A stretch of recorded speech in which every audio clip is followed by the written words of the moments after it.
तो शादी ना हो तो जनेऊ ना हो, ये बड़ा गड़बड़ है। जनेऊ तो समय से ही होना चाहिए, कितना भी देर हो। ऐसे तो ब्राह्मण का जनेऊ 5 वर्ष के बाद, तेजस्वी ब्राह्मण का तो 5 वर्ष पूरे ही होते होते हो जाना चाहिए। और केचित कितना भी लेट हो तो 11 वर्ष में तो हो ही जाना चाहिए। और यहाँ तो 11 तिहाई 33 साल में जनेऊ हो रहा है। अब इनसे भी लोग कल्याण की उम्मीद करेंगे तो कैसे संभव। दृष्ट्वा मोदमाना महर्षयः कर्माणि कारयामाशु पुरस्कृत्य प्रजापति तस्योपनीयमानस्य। अब जनेऊ बोला, झांकी देखे।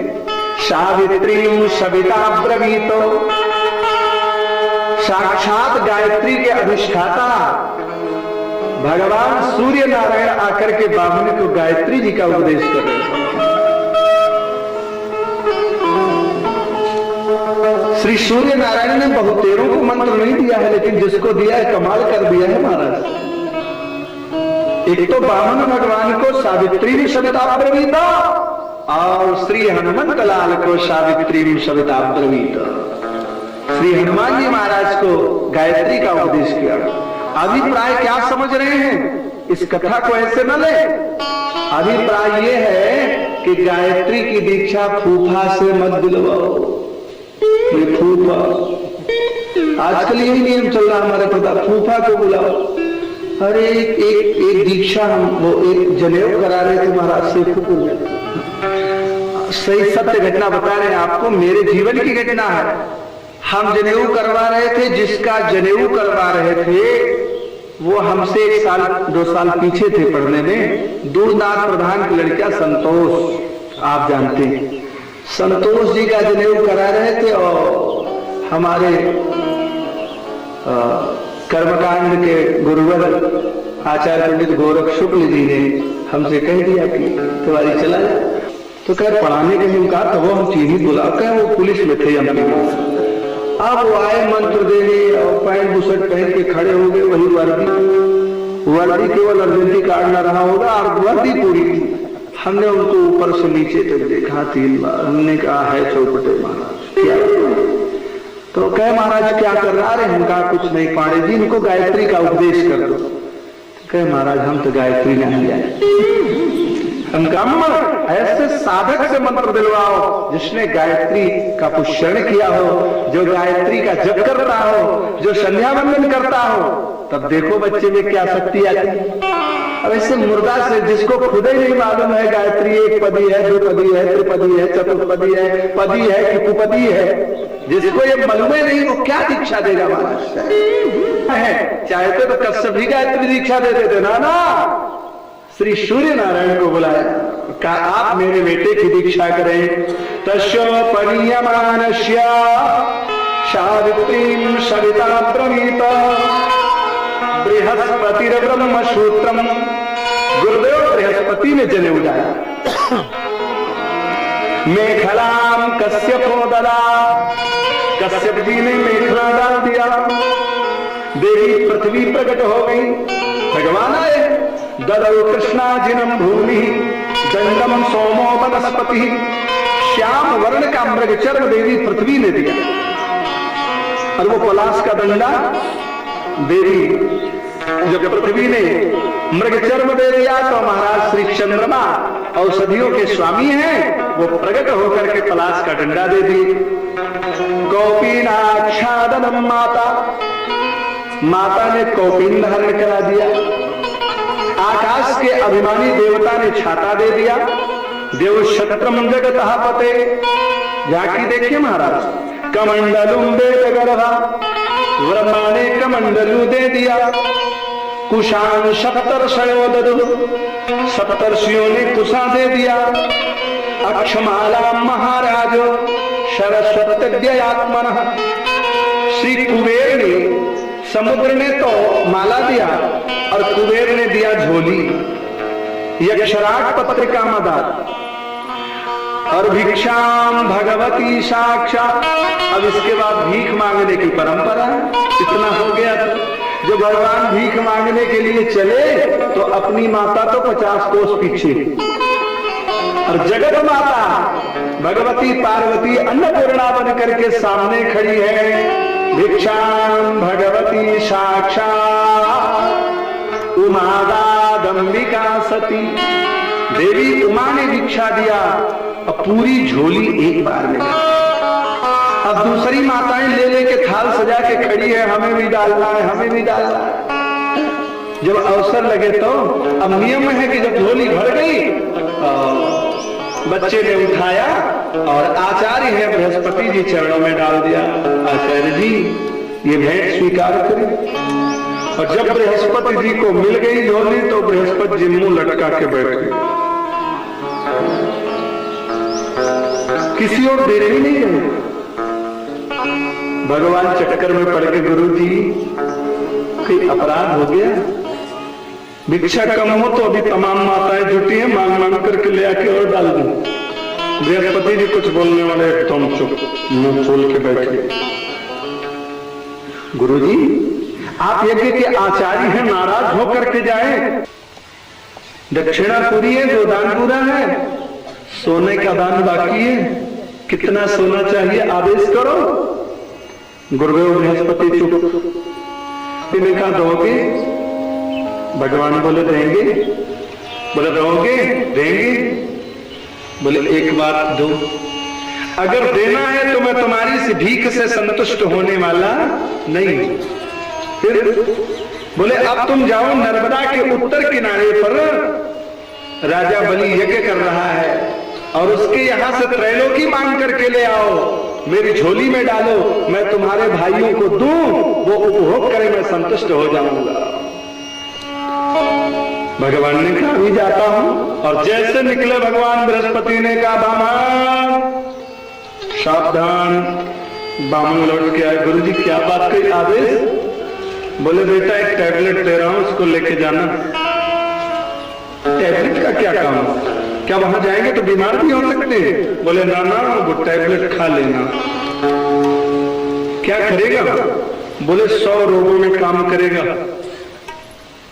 भगवान ने कहा 100 रोगों में काम करेगा एक टैबलेट? बोले और क्या? बोले बड़ा विचित्र टैबलेट है।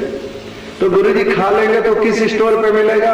बोले एक बार दे दे रहा हूं, कभी चुकेगा ही नहीं, हमेशा तुम्हारे पास रहेगा। बोले खा लेंगे फिर भी नहीं चुकेगा? बोले पक्का नहीं चुकेगा। बोले कभी पुरानी हो जाएगी गोली तो? बोले डेट एक्सपायर होगी नहीं। कौन सी दवा है जो 100 रोग में काम करेगी, खराब होगी नहीं, एक्सपायर डेट होगी नहीं, चुकेगी नहीं? है आप लोगों को चाहिए? यहां कोई बीमारी नहीं, क्या करोगे? नहीं चाहिए? चाहिए। 100 रोगों में काम करेगी और हमेशा आपके पास रहेगी, स्टोर में रखना नहीं होगा, आंचल में गठियाए रहो और जब इच्छा हो खा लो और दोबारा फिर उसी आंचल में दूसरी बन जाएगी, चुकेगी नहीं। एक बात बताएं, दवा मुफ्त दी जाएगी, पैसा भी नहीं लगेगा। कितने लोग लेने वाले? जरा हाथ ऊपर करें तो। चलो भाई कुछ लोग तो निकले, लेकिन यहाँ लग रहा है बाजार ठीक ठीक नहीं चल पाएगी। छोड़ो रहने दो। अब जो लोग स्पेशल रूप से कहें उनको हम बाद में वो दवा दे देंगे। जब ज्यादा ग्राहक नहीं है तो फिर क्या मतलब? हम जान रहे थे कि हमारे ग्राहक यही सोच रहे थे कि अभी तक तो मैंने कुछ बेचे ही नहीं, अब मुफ्त में बेच रहा हूं तब भी कोई लेने वाला। हमारे पांडे जी कह रहे हैं दवा का प्रचार ही नहीं हुआ है ठीक ढंग से, हम ही प्रचारक है हमारा। अच्छा, बृहस्पति ने गोली दिया, बेटा बामन सावधान, ये टैबलेट पकड़। और जैसे बलि के सामने पहुंचना, तुरंत डकार जाना। बोले कौन सी दवा है? बोले जो मैंने पहले खाई थी। बोले गुरु जी आप भी दवा लेते हैं? बोले तुम जैसे लायक बेटा हो जाए तो दवा खाना ही पड़ता है। बोले मैंने कौन सी नालायकी कर दिया गुरु जी? बोले बेटा अगर मैं पहली बार में कह देता कि त्रैलोकी मांग के आकर के ले आकर के मुझे दो, बात कट जाती तो त्रैलोकी लेना था तो मैंने टैबलेट खा करके 15 मिनट चुप रह करके तुमको अभ्यास कराया। बलि से त्रैलोकी लेना है, 100 रोगों की एक दवा, दवा का नाम चुप। क्या? चुप। यहां से जाओ और पति जी नाराज चल रहे, जाओ जैसा कि आप कथा सुना, अब कोनो जरूरत नहीं, बस व्यास जी ने गोली दिया, एक गोली खाओ बिना पानी के, चुप। अब स्पीकर कब तक बोलेगा? 10 मिनट, 15 मिनट, 20 मिनट, चुप ही हो जाएगा। अब बस पटी पटा हो जाए। यहां से जाओ, सासू जी नाराज चल रही, बस एक गोली उठाओ, चुप। कब तक टेप रिकॉर्ड चलेगा? 100 रोगों की दवा, कभी दवा खराब नहीं होगी, बस हमेशा याद रखो, चुप। और चाहे जितना गठिया दर्द करे, बस एक गोली खा लो, चुप। कोई कह सकता है कि गांठ में दर्द है, जब आप बोल ही नहीं रहे हैं कि हमको दर्द चल रहा है, तो सारा दर्द खत्म, सारा झगड़ा ही खत्म। गुरुदेव बृहस्पति ने टैबलेट दे दिया, चुप। और जैसे महाराज श्री भगवान वामन पहुंच गए बलि की यज्ञशाला में, वहां तो स्वाहा स्वाहा स्वाहा। श्रीमान बलि ने देखा वो तपस्या, वो तेज। बलि दौड़ करके अपने यज्ञशाला से निकल पड़ा, बोले स्वागतम ते नमस्तुभ्यम। आइए महाराज, स्वागतम सुस्वागतम, आपका स्वागत है, विराजो, बड़ी कृपा किया। स्वागतम ते नमस्तुभ्यम ब्रह्मन् किम करवामते। महाराज हम आपका कौन सा अभीष्ट करें? क्यों? मन प्रश्न हो रहा है। बोले ब्रह्म ऋषि नाम तपः साक्षात, मुझे लगता है साक्षात ब्रह्मर्षियों की तपस्या मेरे घर आई, तपस्या मूर्तिमान होकर के मेरे यहां प्रकट भई है। आपको क्या चाहिए महाराज, एक बार बोलूं? भगवान चुप। याद आया गुरुजी ने टैबलेट दिया, पहले डकारो, चुप। बलि ने कहा ब्राह्मण एक बार बताओ ये बलि आपकी क्या सेवा करे? भगवान चुप। बलि चक्कर में पड़ गया, इतना प्यारा महात्मा, इतना सुंदर स्वरूप, इतना सुंदर चाल ढाल कि कुछ मांग नहीं रहा है। चरणों में गिरा, महाराज कुछ बोलो ना, क्या चाहिए? भगवान चुप। बोलो समझ गया महाराज, आपको यज्ञ करना चाहते हैं, साधु महात्मा है, आदेश करो, अभी प्रयाग से मल्लाहों को बुलाएंगे और जहां कहो वहां यज्ञशाला बनवा देते हैं। भगवान चुप।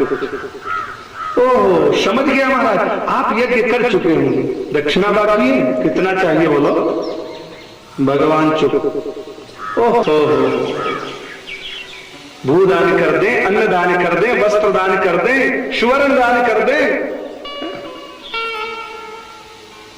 हाथी का दान करें, घोड़े का दान करें, कुछ बोलोगे? भगवान चुप। बलि ने बामनी देखो आए होंगे, नहीं विचार आया होगा कि राजा बलि है, चल के उसी के यहां कोई कन्या मांग लेते हैं। राजा बलि ने कहा महाराज क्षमा करें, एक बात और कहना चाहता हूं। बोले क्या? भगवान चुप चल रहे हैं। बोले अगर आप कहें तो मुझे लग रहा है कि आपका विवाह नहीं हुआ है, कहो तो ब्याह भी करवा दूं। भगवान सोचे अभी तक तो बोले नहीं है, बोलना ही पड़ेगा। भगवान बोले राजा तुम मेरा विवाह करवा दोगे? बोले करवा देंगे महाराज। अच्छा एक बात बताओ, विवाह करवाओगे तो हम लोग रहेंगे कहां? ये प्रश्न। अरे महाराज आप विवाह करो, स्वीकार करो, त्रैलोकी मेरी है, जहां कहोगे और जैसा मकान कहोगे वैसा बनवा देंगे। भगवान ने कहा राजन तुम मकान भी बनवा दोगे? बोले हाँ। बोले एक बात बताओ, मकान बनवा दोगे, देवी जी आ जाएंगी, बेटा बेटी भी तो पैदा होंगे? हाँ हाँ महाराज क्यों नहीं होंगे, विवाह होगा इसलिए होता ही है, संतान पैदा होगी, बेटा बेटी होंगे। बोले क्षमा करें महाराज जब बेटा बेटी होगा तो पढ़ाई की क्या व्यवस्था होगी? बोले महाराज इतना बढ़िया दानव विश्वविद्यालय चल रहा है, हिरण्याकश्यपु महाराज का मेरे बाबा वाला, सबको उसी में फ्री में भर्ती करा देंगे, सब पढ़ेंगे। बोले राजन आप पढ़ाई की भी व्यवस्था करोगे? पक्का करेंगे। बोले एक बात बताओ, शाम को भोजन? बोले महाराज आप तो अच्छी बात करते हो, अरे विवाह करो फिर क्या रखा मंडी कहीं भाग जाएगी, भेज देंगे चिलमिला, सब सामान आ जाएगा, आप एक बार आदेश तो करो, विवाह तो करो। भगवान बोले अच्छा एक बात बताओ, तुम मकान भी बनवा दोगे, भोजन की व्यवस्था करोगे, पढ़ाई की व्यवस्था करोगे, ये बच्चे जो है 150 होंगे? श्री बलि ने कहा महाराज क्षमा करें, बच्चे तो और भी ज्यादा हो सकते हैं और नहीं भी हो सकते हैं। क्या मतलब? बोले भाई ऐसे समाज में बहुत लोग हैं जिनके बच्चे ही नहीं हैं, और ऐसे भी लोग हैं जिनके बहुत बहुत बच्चे हैं। भगवान ने कहा जिसके बहुत बच्चे हैं कितने हैं? बोले महाराज राजा सगर के 60,000 बेटे थे। भगवान का इसका मतलब मेरे 70,000 भी हो सकते हैं। जब 60,000 हो चुके हैं तो और भी तो ज्यादा हो सकते हैं, चलो 60 नहीं तो 50 तो हो ही सकते हैं। बोले हो सकते हैं महाराज, ये तो अपना बल को रुके, जितना पैदा कर ले जाओ। भगवान ने कहा चलो मान लेते 50,000 बच्चे पैदा हो गए, एक बात बताओ कभी हैजा तामन भी तो आएगा? आए, आ सकता है महाराज, तमाम बीमारी के लिए। बोले जब बीमारी होगी तो दवा की व्यवस्था। राजा बलि ने कहा महाराज एक डिस्पेंसरी आपके यहाँ परमानेंट खुल जाएगी और 4 डॉक्टर बैठे रहेंगे दिन रात आपकी सेवा में, आप विवाह तो करो। बोले दवा होगी तो कई जरूरी है कि सब बच्चे जिंदा रह जाएं, कुछ मर भी तो सकते हैं। कहा हाँ महाराज बिल्कुल मर सकते हैं। भगवान ने कहा मरने के बाद रोने की तुम क्या व्यवस्था करोगे? राजा बलि ने कहा महाराज क्षमा करो, रोने का काम तो आप ही को करना होगा, क्योंकि रोने वाले किराए भाड़े से नहीं मिलेंगे, रोना तो आपको पड़ेगा। भगवान ने कहा क्षमा करो, फिर मैं रोने धोने के चक्कर में पड़ने वाली नहीं। राजा बलि ने कहा हे सुबह से खटखट चल रही है, हमने तो सोचा ब्राह्मण कुछ मांगेगा और शाम हो गई है, ब्राह्मण कुछ मांग ही नहीं रहा। तो बोले महाराज एक बात बताओ आपको क्या चाहिए, कुछ बोलो। भगवान श्री वामन ने कहा एक बात बताओ, तुम श्रीमान हिरण्याकश्यपु के परिवार के तो नहीं हो? अब भगवान की वाणी सुने। उसने कहा महाराज वो तो मेरे सगे बड़े बाबा, आप बलि को जानता हूं, उनके बाप बलि को जानता हूं, उनके बाप महाराज तो तुम्हारे बाप विरोचन के प्रहलाद के बलि के महाराज हिरण्याकश्यपु, मैं किसको नहीं जानता, मैं तो बहुत जानता हूं। अरे महाराज आप मेरी 7 पीढ़ी जानते? बोले हम तो 21 जानते हैं। बोले एक बात बताओ महाराज, छोटे मुंह बड़ी बात, आप 3.5 मिलान के और मेरे बाबा लोग 49 के, आप बाबा आदम के जमाने की बात करते हो, आप मेरे बाबा को जानते हो? अरे कहा जानते हैं, हमने आंख से देखा है। बोले महाराज आप फुटबॉल के गेंद जैसा छोटे से, मुझे तो हंसी आ रही है। किस बात की हंसी? कहा आपने सच में मेरे बाबा को देखा है? अरे कहा वाह तुम्हारे बाबा को देखा है? तुम्हारे बाबा को तो मैंने नरसिंह भगवान से लड़ते हुए देखा। कहा महाराज इतने बड़े आप और कितने बड़े नरसिंह, कितने बड़े वो आप कब देखे? बोले यही तो तुम्हें ज्ञान नहीं है। अरे दुनिया की परिक्रमा लगाते लगाते मेरा हाथ पैर घिस गया है, जब से मैं कुछ छोटा हो गया। बलि का अच्छा ब्राह्मण मिल गया। तो महाराज एक बात बताओ आप कैसे जान गए कि मैं श्रीमान हिरण्याकश्यपु के परिवार का हूं? बोले आज तक उस परिवार से बड़ा दानी इस दुनिया में कोई परिवार नहीं। आपकी ये दान की जो पराकाष्ठा है इसको देख करके मैं जान गया कि बस आप नंबर 1 पे चल रहे हैं। कहा आप मेरे बाबा की कोई घटना बता सकते हैं? बोले क्या बताएं? हिरण्याकश्यपु को मारने के लिए साक्षात उस नारायण ने नरसिंह का अवतार धारण किया। फिर क्या हुआ महाराज? आप थे? बोले मैं खड़ा देख रहा था। आपके बाबा ने जो पटकनी लगाई नरसिंह को ऐसी तैसी हो गई, चारों पैर ऊपर। बोले हमने तो सुना है कि उनके 2 ही पैर थे नरसिंह भगवान के। बोले 2 नहीं थे तो पैर 4, 2 आपके बाबा ने तोड़ दिया तो 2 ही ऊपर बचा। तब चलो 2 ही देखे, जैसे पहुंचे वैसे तो भिड़ गए। हमने देखा 4 थे और उसमें 2 तोड़ दिया, 2 बचे तो सब 2 जानते हैं, थे तो 4 क्योंकि शेर है ना। राजा बलि ने कहा पक्का ये सच बोल रहे होंगे, देखे होंगे जब ये बात कर रहे हैं, पक्का देखे होंगे। अरे महाराज तो फिर क्या हुआ? बोले नरसिंह भगवान हार गए और आपके बाबा से कहा सुनो, हमको लोग भगवान कहते हैं, अब आपने मुझे हरा दिया, मैं मान गया कि इस दुनिया में आपके जोड़ का कोई योद्धा नहीं है, लेकिन मैं आपसे कुछ मांगना चाहता। आपके बाबा ने कहा आप उससे हार गए, स्वीकार करते? बोले हाँ। क्यों मांगना चाहते हो? इसलिए कि हम भगवान हैं और हार गए तो आपसे कुछ मांगने का अधिकार है। आपके बाबा ने कहा मांगो। तो भगवान ने कहा मैं चाहता हूं कि आप अपने आंतों की माला मुझे पहना दो।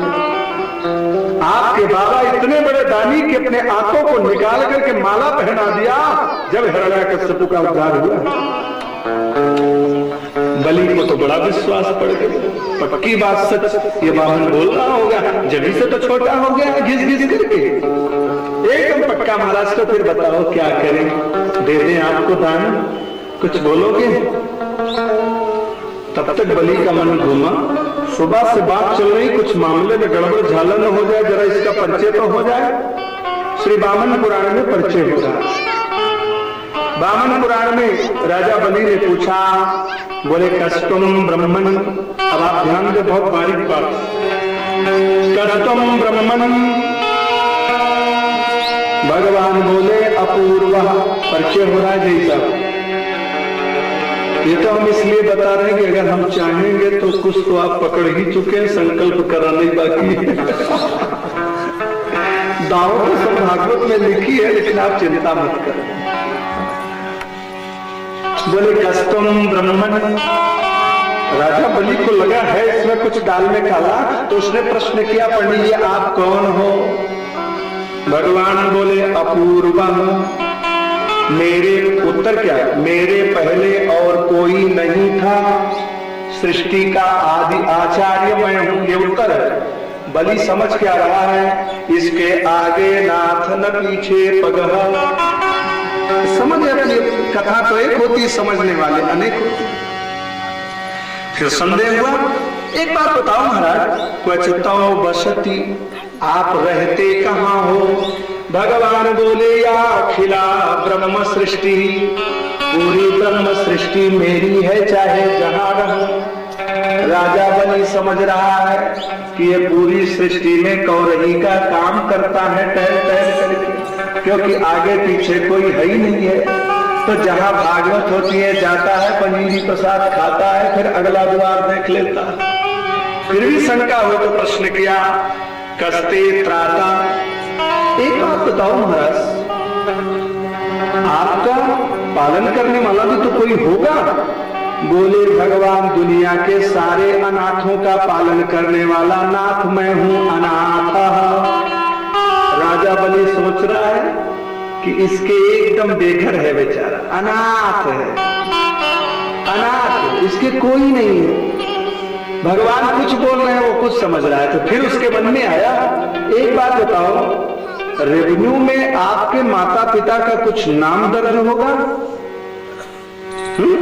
क्वचितो पितरौ, आपके माता पिता कौन है? भगवान बोले दुनिया के माता पिता हम ही हैं, हमारे भी कोई माता पिता इसका तो मुझे पता ही नहीं है। न चतौ संस्मरामि, मुझे मालूम नहीं कि मेरे भी कोई माता पिता है। और इशारा में कह गए मैं सबका माता पिता हूं, त्वमेव माता च पिता त्वमेव, मैं सबका माता पिता हूं, मेरा कोई नहीं है। जब इतनी सी बात आ गई, महाराज आपका रेवेन्यू में आपके माता पिता का कुछ नाम दर्ज नहीं है?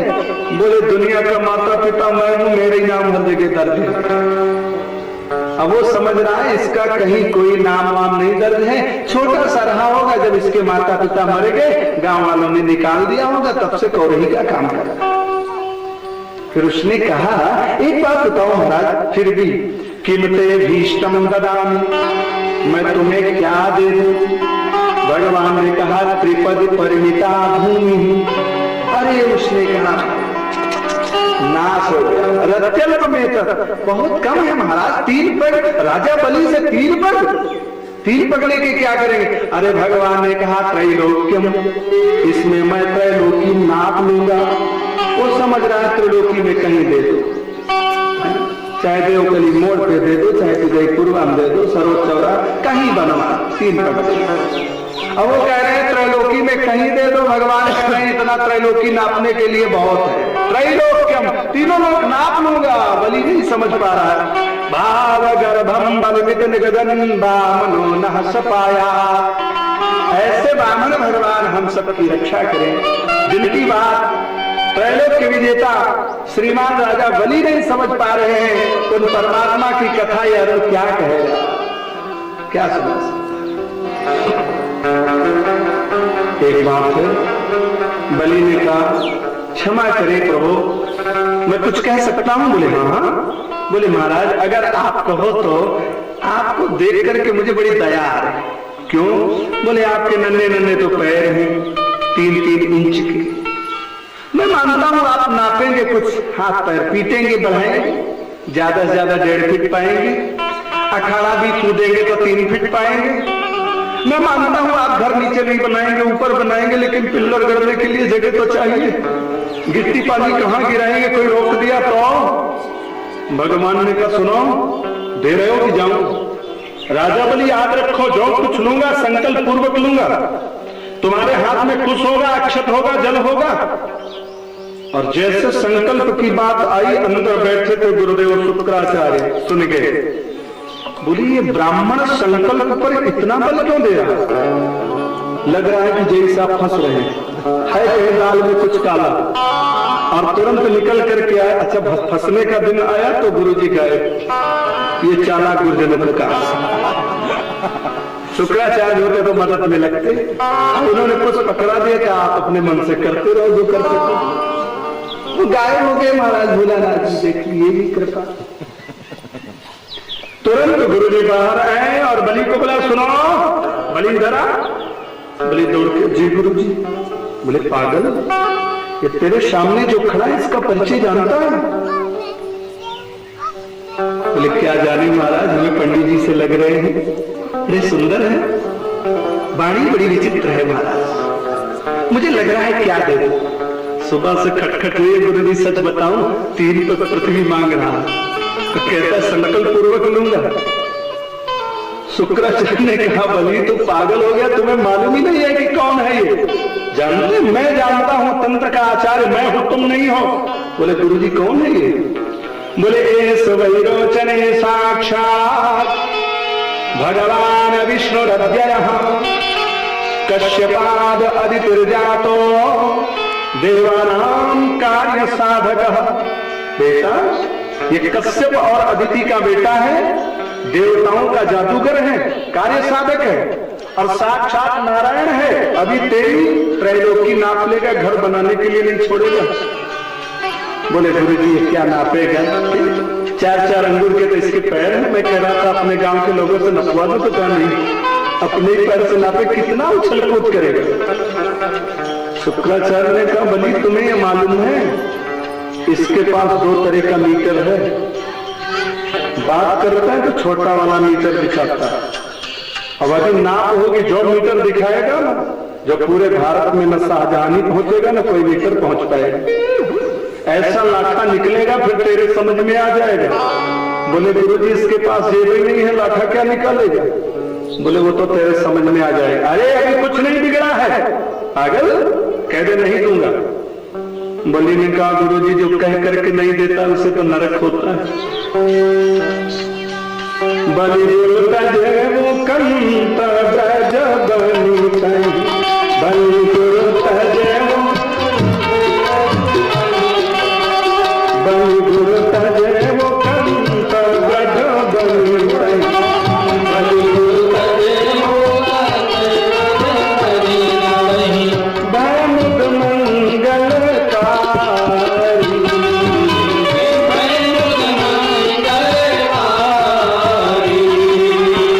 जाके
स्थिति।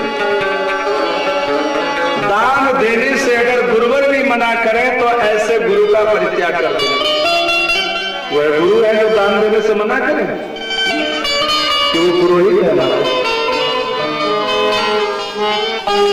गुरु वो है जो दान करवावे और पुरोहित वो है यहाँ परिलक्षित हो रहा है, क्योंकि पूरे अग्रे हितम इक्षुति पुरोहिता, जजमान लुटने न पावे उसकी रक्षा में लगा रहे वो पुरोहित।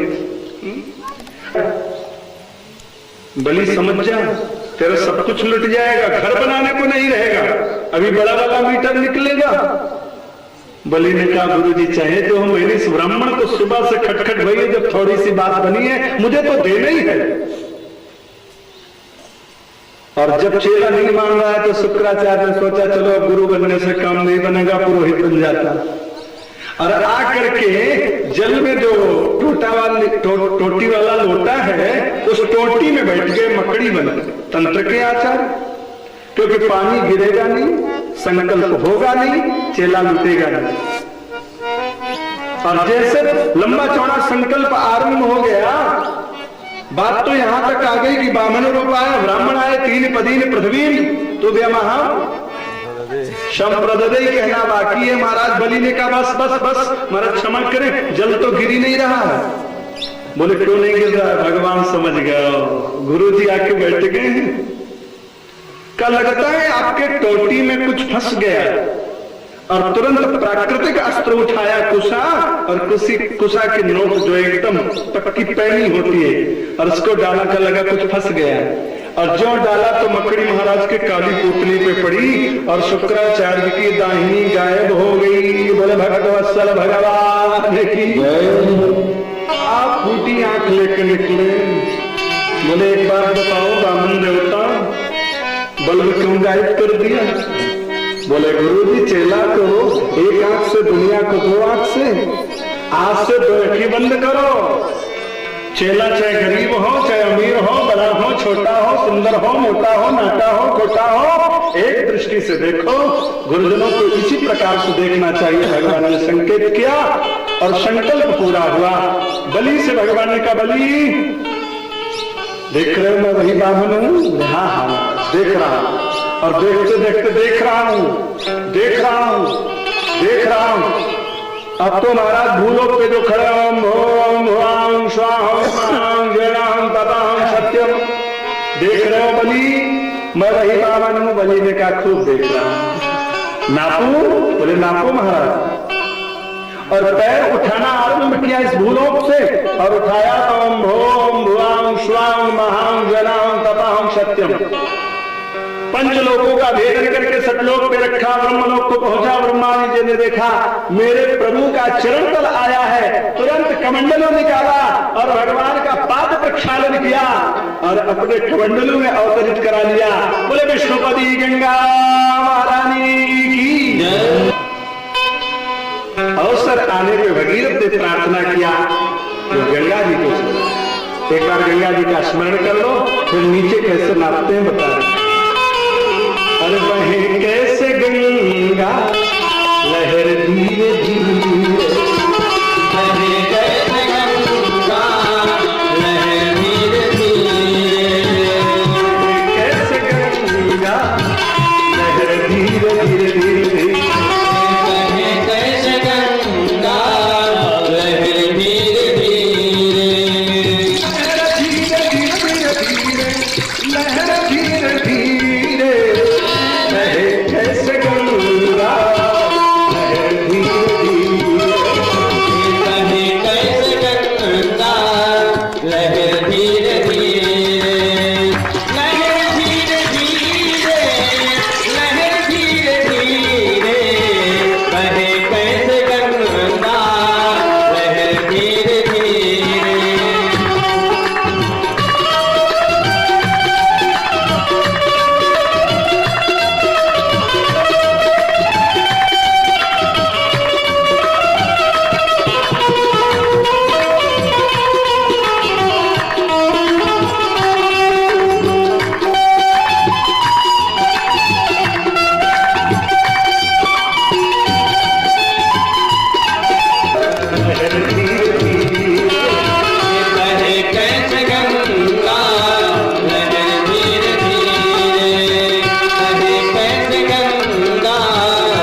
धीरे धीरे बहे कैसे गंगा लहर धीरे धीरे धीरे बहे कैसे गंगा लहर धीरे धीरे बोलो भगवती गंगा महारानी जय का बलि सावधान। बलि ने कहा जी सावधान।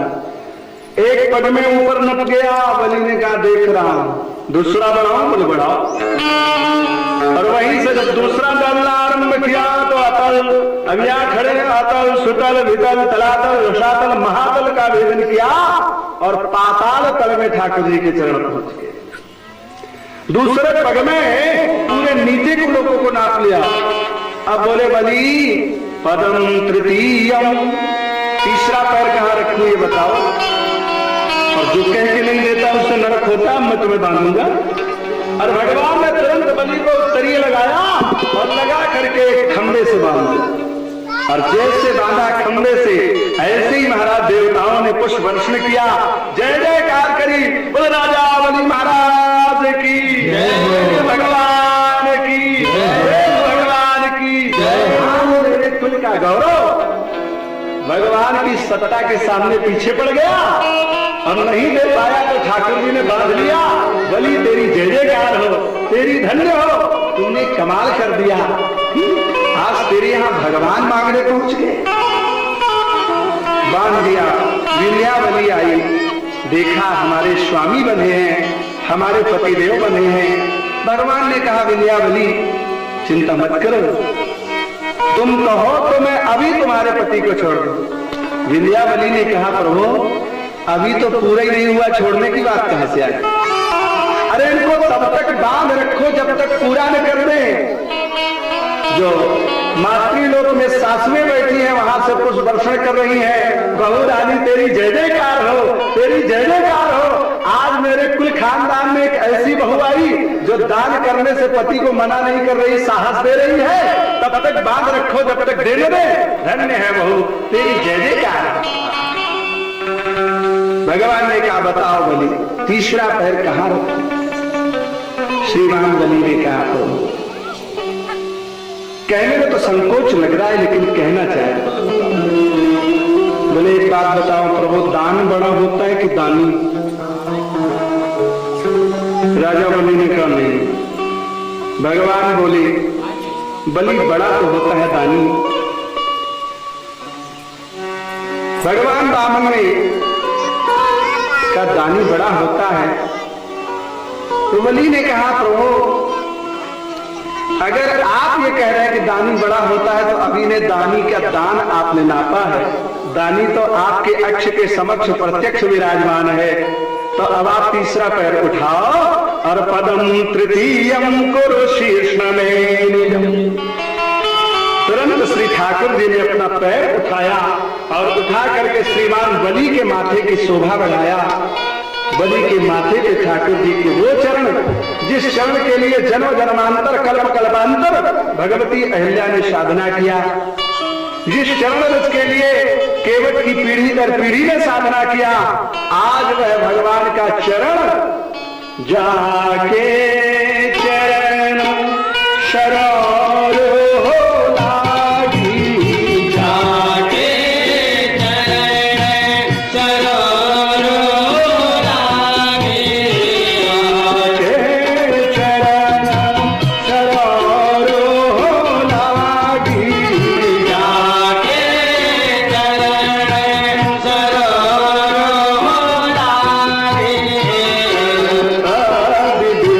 जा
के लिए बड़े बड़े अमलात्मा महात्मा श्वेतांबर पीतांबर दिगंबर वक्कंबर दिन रात लगे रहते और ठाकुर जी की छाया नहीं प्राप्त होती है। दान का वह प्रभाव कि आज बलि के माथे पे भगवान की चरणारविंद पड़ करके बलि शोभा को प्राप्त हो रहा है। विंध्याबली हाथ जोड़ के खड़ी है। भगवान ने बलि का बंधन खोला और विंध्याबली की ओर देखा। देवी विंध्याबली चिंता मत करो, अगर तुम कहो तो मैं तुम्हें जितना चाहती हूं दे। एक बार बोलो तुम्हें क्या चाहिए। विंध्याबली का उत्तर सुने आप। विंध्याबली ने कहा ठाकुर जी आपको ये कहते हुए नेक शर्म तो नहीं आ रही? भगवान ने कहा शर्म किस बात की? त्रैलोकी मेरी है, जितना कहो वापस कर दो, जो मांगो मैं भगवान दे दूं। विंध्याबली ने कहा चलो महाराज बड़े भगवान बन करके आए, मेरे दरवाजे पे आप मंगता बन करके आए, मेरे दरवाजे पे आप दाता बन गए। आपको अपना दिन भूल गया जब कल आप भीख मांग रहे थे। काल्हे बानिन अजवे सेठ है, शर्म नहीं आ रही है? ये भारतीय देवियों का गौरव है। आपसे कुछ नहीं चाहिए प्रभु, याद रखें आप होंगे परमात्मा। जिसने आपके झोली में त्रैलोकी दिया है उसने मेरी मांग में सिंदूर भर दिया। मांग में सिंदूर भरने का मतलब क्या है? मेरे जीवन की समस्त मांग आप पूरी करें। भारतीय सनातन धर्म की परंपरा है देवियों की मांग एक बार ही कोई पुरुष जीवन में भरता है, जो उसका पति हो।